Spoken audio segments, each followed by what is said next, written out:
I'm Jack Beck, alongside the Jordan River to talk about consequential transitions in life.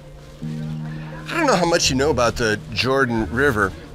It's a very, very long river that runs for about 65 miles and forms most of the eastern border for the Promised Land. This river looks nothing like the river that was here in Bible times. The Jordan River of Bible times was about 80 to 100 feet wide and about 10 feet deep. And think about that. For people who didn't have bridges and didn't take swimming lessons, that's a non-starter. So if they had to cross the river, they would look for a spot like this, a place that's called a ford, a natural shallowing of the river itself where they could transition across without having to swim. What that means is that along the Jordan River, stories of people tend to collect at river fords. And when I look at this river ford just east of Jericho, what I see is story after story after story with one theme: transition. Some of those transitions are transitions in leadership, like the transition from Moses to Joshua or Elijah to Elisha. At other times, we're looking at transition in mission.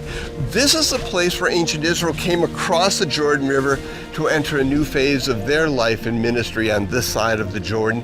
And it's where Jesus himself was baptized and entered a brand new phase of his ministry. You see what I mean?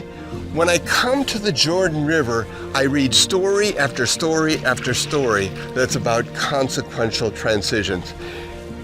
And it makes me think and reflect on the transitions that I have made in life. You likely don't know that I've gone through a series of professional transitions to get here. I pastored a church, I worked as a flight instructor, I worked as a university professor for 16 years.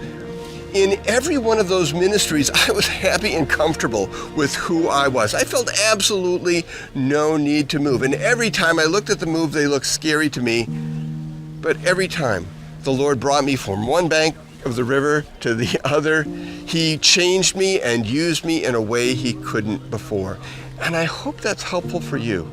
Because if you're staring a transition in the face, a transition that looks scary, a transition that looks complicated and uncertain, it could be transition in churches or jobs or some other dimension of life that's causing you some level of anxiety or stress.